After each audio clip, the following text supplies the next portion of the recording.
Assalamualaikum warahmatullahi wabarakatuh. Alhamdulillahi rabbil alamin. Wassalatu wassalamu ala rasulillah wa ala alihi wa ashabihi wa man walah, amma ba'd. Ikhwani wa akhawati fillahi rahimani Allah wa iyakum. Alhamdulillahi rabbil alamin. Kita puji Allah subhanahu wa ta'ala yang masih memberikan kepada kita kesempatan untuk menuntut ilmu dan untuk mempelajari ayat-ayat Allah Jalla fi'ula serta mentadabburinya dan mengambil faedah-faedahnya dan mendapatkan ilmu dari Al-Quran, dari ayat-ayat Allah Jalla fi'ula, dan dengan itu kita bisa mengamalkan dalam kehidupan kita insyaallah ta'ala. Ikhwani wa akhawati fillahi rahimanallahu wa iyakum. Allahumma salli wa sallim ala Muhammadin. Allahumma salli ala Muhammadin wa ala ali Muhammad kama sallaita ala Ibrahim wa ala ali Ibrahim innaka Hamidum Majid.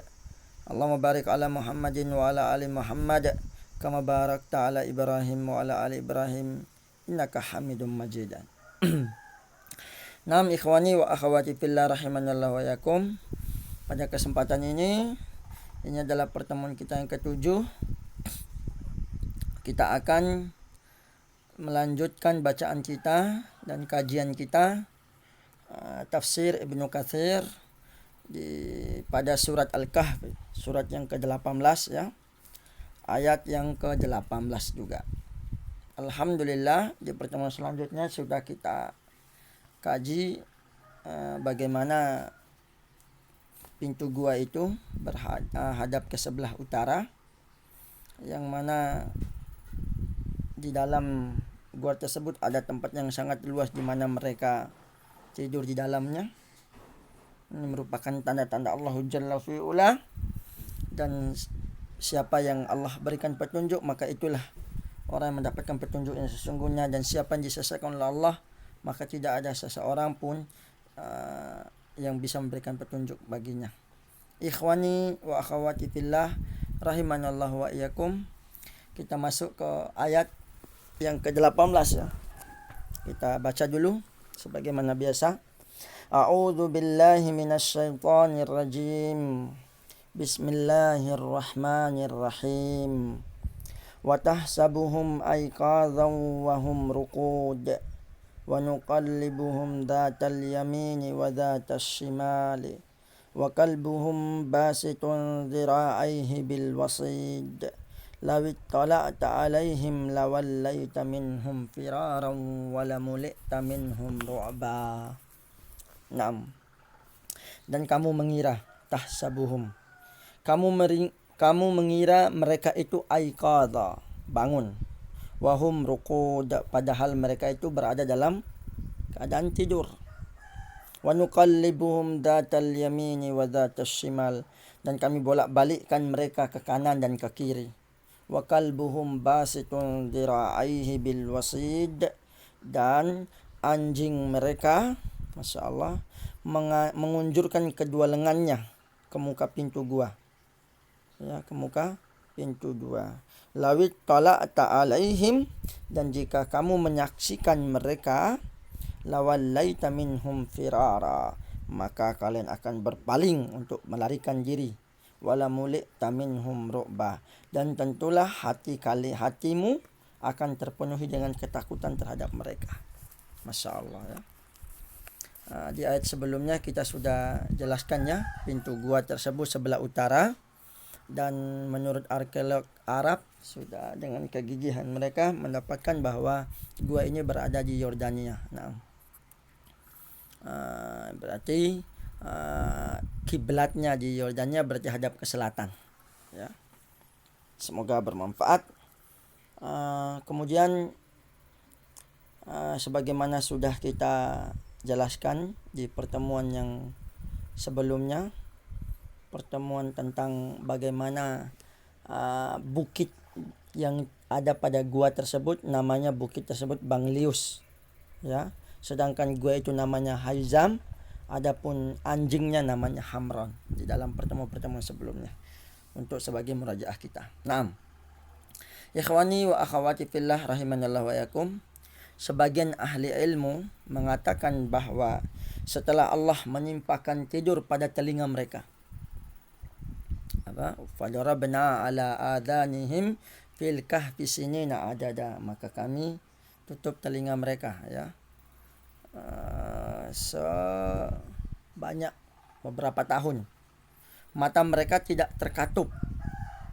Berarti mata mereka tidak terkatup, agar matanya tidak rusak. Karena apabila mata dalam keadaan terbuka, berarti selalu mendapat hawa udara, itu yang lebih merawatnya. Masya Allah. Berarti matanya tidak terkatup, tidak tertutup seperti orang yang tidur biasanya. Berarti matanya tetap terbuka, ya. Makanya Allah Subhanahu wa taala dengan mata tersebut terbuka, udara masuk sehingga mendapatkan hawa udara, dan inilah yang bisa merawatkan matanya. Karena itulah ikhwani wa akhwati fillah, firman yang disebutkan al-wasid di sana artinya pintu gua. Al-wasid menurut pendapat yang lain, makna al-wasid juga artinya tanah, ya. Tetapi pendapat yang benar adalah yang mengartikan halaman dan pintu gua. Halaman, pintu gua. Termasuk dalam pengertian ini Allah Ta'ala berfirman dalam surat Al-Humazah ayat yang ke-8, innaha alaihim mu'sadah, sesungguhnya api itu ditutup rapat atas mereka, yakni tertutup mengunci mereka di dalamnya. Dikatakan pula asid semakna dengan wasid, anjing mereka mendekap, dan di depan pintu seperti kebiasaan anjing lainnya, mendekam, ya. Sebagian di depan pintu, sebagian kebiasaan anjing yang lainnya. Ibnu Juraij mengatakan bahwa anjing penjaga pintu gua mereka, dan hal itu sudah menjadi watak dan tabiat anjing. Anjing mendekam di depan pintu gua mereka seakan-akan sedang menjaga mereka. Tempat mendekam anjing itu berada di luar gua, karena malaikat tidak mau memasuki suatu rumah yang di dalamnya terdapat anjing, seperti yang telah disebutkan dalam hadis yang sahih. Malaikat tidak mau pula memasuki rumah orang yang terdapat gambar, itu patung, orang yang berjinabah, juga orang kafir, seperti yang telah disebutkan dalam hadis-hadis yang berpredikat hasan. Masya Allah. Semoga Allah Subhanahu wa taala memudahkan urusan kita semua. Berkah mereka mencakup anjing mereka, sehingga anjing itu pun terkena tidur seperti yang menimpa diri mereka, sedang anjing itu berada pada posisinya. Demikianlah faedah dan manfaat berteman dengan orang-orang saleh, sehingga anjing ini menjadi terkenal, disebut serta menjadi buah tutur. Masya Allah.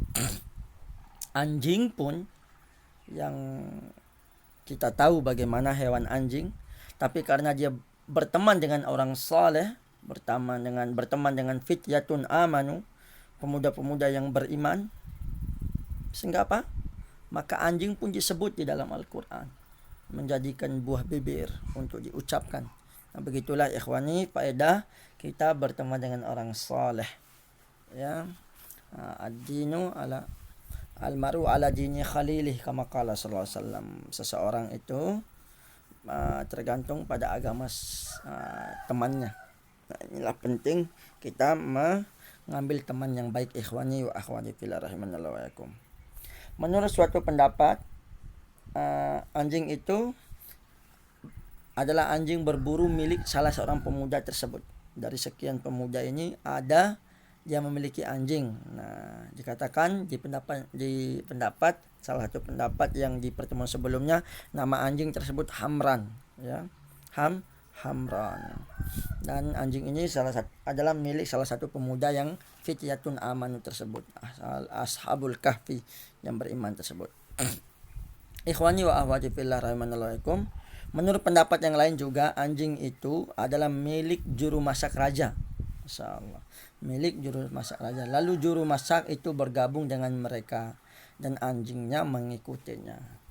Ya, berarti salah satu pemuda yang ada pada mereka cuman juru masak. Juru masak tersebut seagama dan seiman dengan pemuda tersebut. Akan tetapi pendapat yang mirip dengan kebenaran adalah pendapat yang pertama tadi. Wallahu a'lam bisawab, yang milik salah seorang pemuda tadi. Berarti ada dua pendapat ya. Pendapat yang pertama milik seorang pemuda tadi. Pendapat yang kedua juru masak raja yang memiliki anjing tersebut. Sehingga yang juru masak raja ini bergabung dengan mereka dan seakidah seiman mereka. Tapi pendapat yang benar, yang dipilih, yang sahih insyaallah taala adalah miliknya salah satu pemuda fityatun amanu tersebut, ashabul kahfi. Al-Hafiz Ibnu Asakir telah meriwayatkan dalam biografi Hammam Ibnu Walid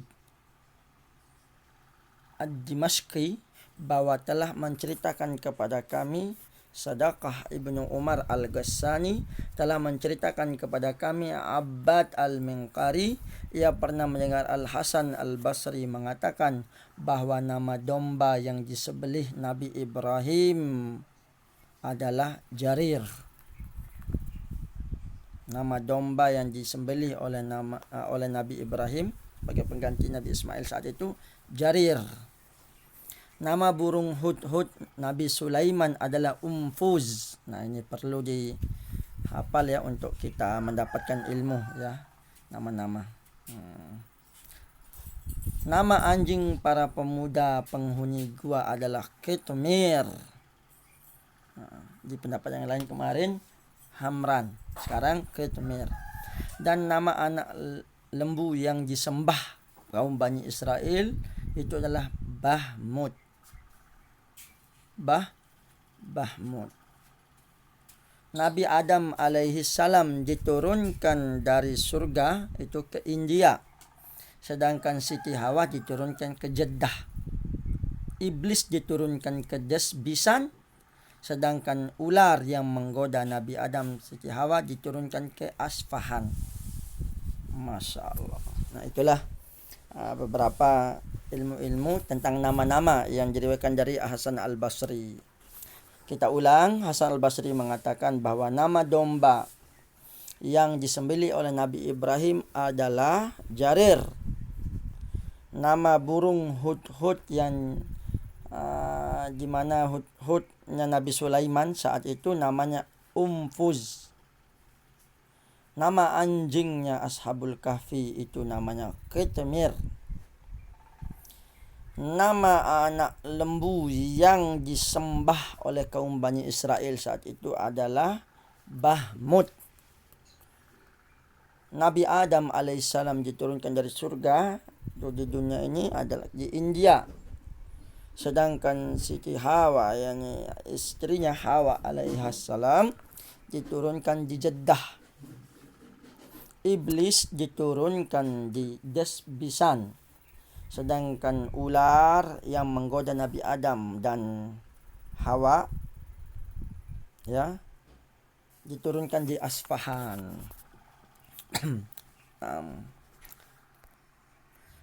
Nah, di riwayat yang terdahulu ya, di riwayat yang dahulu di pertemuan sebelumnya, di pembahasan sebelumnya itu bahwasannya dari Su'aib Al-Jibai telah disebutkan bahwa nama anjing adalah Hamran.